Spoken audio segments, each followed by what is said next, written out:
Hello students, I am Sapna Bhati. Today we are going to study second chapter microorganisms, friend and foe. Microorganisms are those organisms that cannot be seen with naked eyes. They are very small in size. So in this chapter we are going to study whether they are our friend, it means whether they are useful, or foe, foe means enemy. So we are going to find out whether they are our friend or enemy. It means they are harmful or useful for us. Introduction.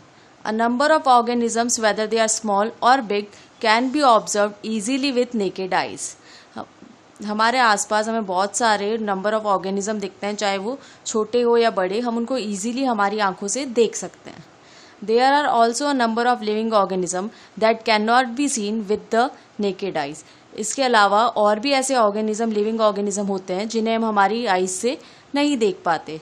They can be seen only when they are magnified. उनको हम कब देख सकते हैं? जब हम उनको magnified करेंगे. मैग्नीफाइड मीन्स एनलार्ज करके देखेंगे, उनको बड़ा करके देखेंगे, तो ही वो हमें देख सकते हैं. The scientist have made use of microscopes to observe them. Scientist ने माइक्रोस्कोप बनाया है इन ऑर्गेनिज्म को देखने के लिए. Microscopes of different magnifications have been used to observe the small organism. अलग अलग मैग्निफिकेशन मतलब अलग अलग एनलार्जमेंट साइज के माइक्रोस्कोप होते हैं जो कि हमें हेल्प करते हैं इन स्मॉल ऑर्गेनिजम्स को देखने में.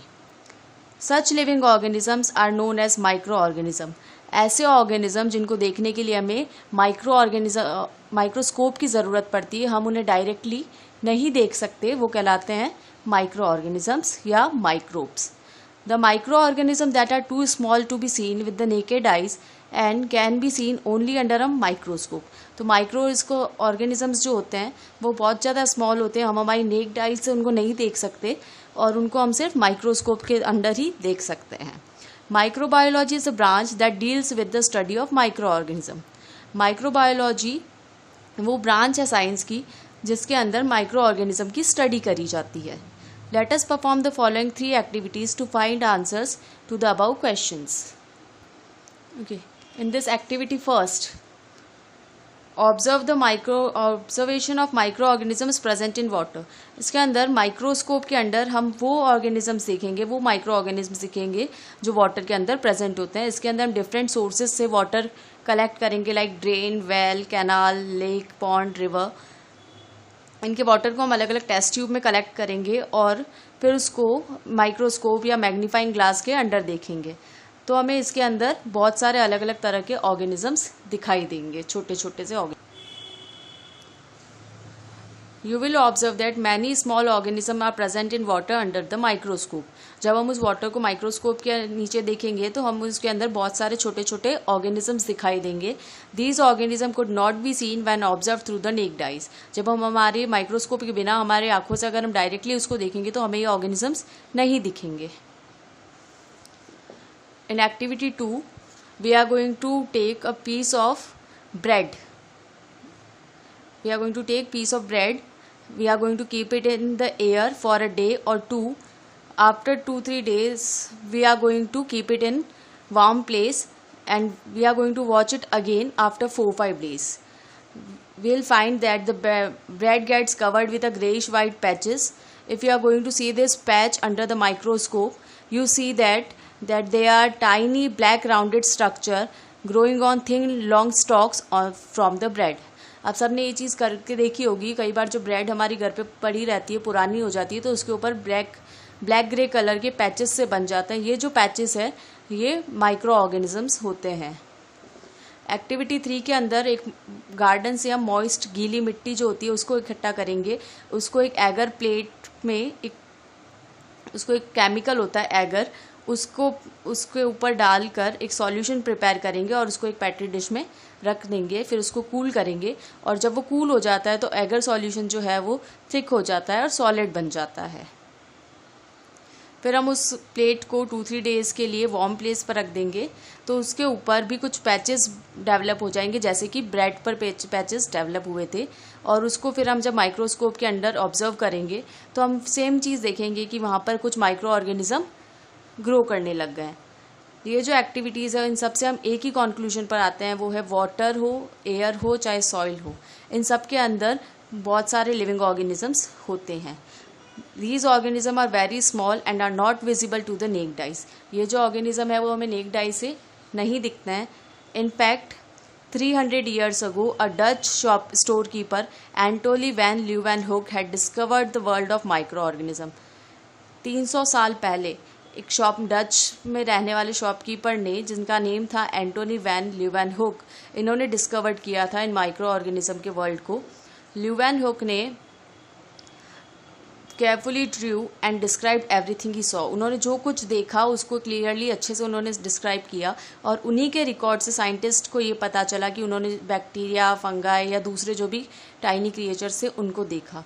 दो small, these creatures are very important to humans.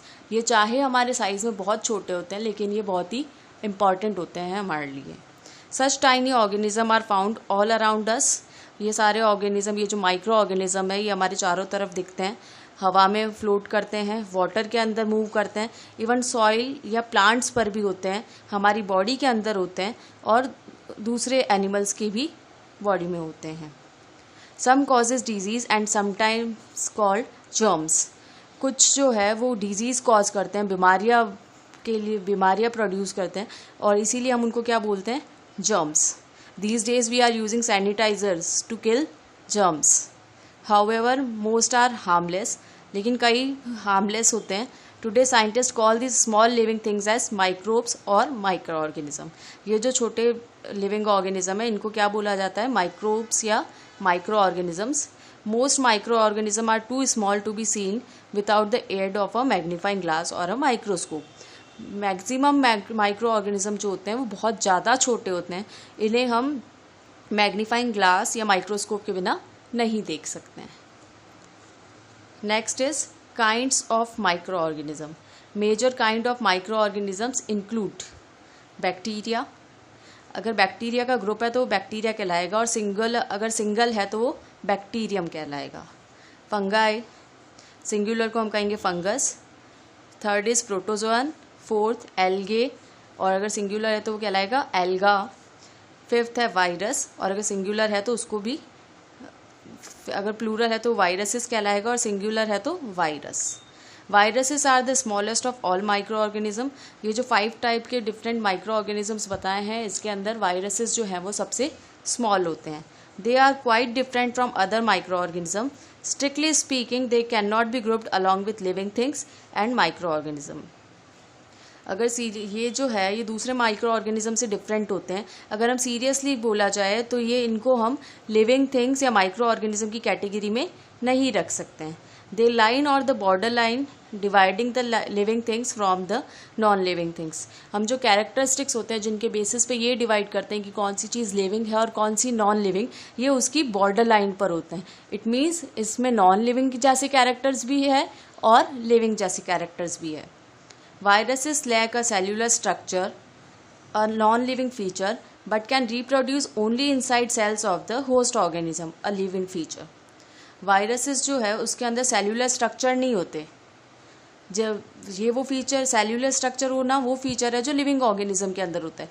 लेकिन वायरसेस रिप्रोड्यूस कर सकते हैं जब वो होस्ट ऑर्गेनिज्म के अंदर होते हैं, दूसरे ऑर्गेनिज्म की बॉडी के अंदर होते हैं, तो वो रिप्रोड्यूस कर सकते हैं. मतलब एक वायरस अपने जैसे बहुत सारे वायरस बना सकता है. इसीलिए, और ये जो फीचर है वो लिविंग ऑर्गेनिजम्स का फीचर है. तो इसके अंदर नॉन लिविंग के फीचर्स भी हैं और लिविंग के फीचर्स भी हैं. These microorganisms in structure may be unicellular, consisting of only one cell like bacteria, some algae and protozoa, और multi cellular, many cell.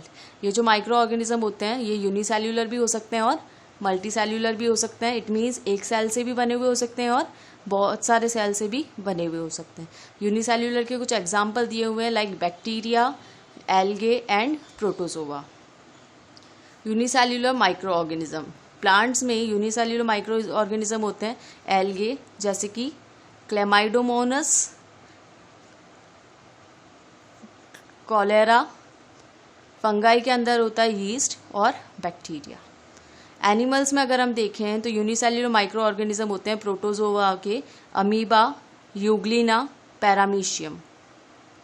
Multi cellular micro organisms जो होते हैं उनके अंदर एल्गे के एग्जाम्पल है वॉल्वॉक्स, स्पाइरोगायरा, नॉस्टॉक। और fungi के जो एग्जाम्पल है वो है ब्रेड माउल्ट, जो हमने माइक्रोस्कोप के अंडर अभी हमने पढ़ा था। माइक्रोस्कोप के अंडर जब हम देखते हैं ब्रेड जब पुरानी हो जाती है तो उसके ऊपर जो ग्रे ब्लैक कलर के जो स्ट्रक्चर आ जाते हैं वो ब्रेड माउल्ट कहलाते हैं। Aspergillus and penicillin. Next is the history of microbiology. Microbiology क्या होता है? We have studied it now only. Microbiology is the study of micro organism. तो कैसे माइक्रोबायोलॉजी का डेवलपमेंट हुआ, इसकी हमें कुछ इंपॉर्टेंट डिस्कवरीज जो है वो दी गई है। फर्स्ट दिया है Robert Hooke. Robert Hooke in the year 1665 observed cork cells, bacteria and spermatozoa using his own crude microscope। 1665 में रॉबर्ट हुक ने कॉर्क सेल, बैक्टीरिया और स्पर्मेटोजोआ को देखा था अपने खुद के बनाए हुए माइक्रोस्कोप में। एंटोनी लेवन हुक ने 1676 में फर्स्ट टाइम माइक्रोस्कोप को डिस्क्राइब किया था और उसका स्केच बनाया था। Third, Louis Pasteur, 1857 to 1859, he discovered that fermentation is caused by yeast fungi, disproved the theory of spontaneous generation। उन्होंने ये बताया था कि यीस्ट जो है वो फर्मेंटेशन के प्रोसेस से कॉज होता है, और उन्होंने जो थ्योरी दी हुई थी, थ्योरी ऑफ स्पॉन्टेनियस जनरेशन, उसको गलत प्रूव कर दिया था। Next is Robert Koch. Robert Koch ने 1882 में जर्म थ्योरी ऑफ डिजीज़ को दिया था, और इन्होंने ये बताया था कि ट्यूबरक्लोसिस जो है वो माइकोबैक्टीरियम ट्यूबरक्लोसिस नाम के बैक्टीरिया से होता है, और एंथ्रेक्स नाम की जो डिजीज़ है वो बैसिलस एंथ्रेसिस नाम की बैक्टीरिया से होती है। Next is Christian gram. Christian ग्राम 1884 में इन्होंने डेवलप किया था ग्राम स्टेन टेक्निक। साहिबा शाबुरो किटासेटो, इन्होंने 1889 में टिटनस डिजीज ये बताया था कि टिटनस डिजीज़ जो है वो क्लोस्ट्रीडियम टिटैनी नाम के बैक्टीरिया से होती है। In 1929 Alexander Fleming developed antibiotic penicillin from penicillium notatum. एक फंगस का नाम है, इससे इन्होंने एंटीबायोटिक पेनिसिलिन डेवलप करी थी।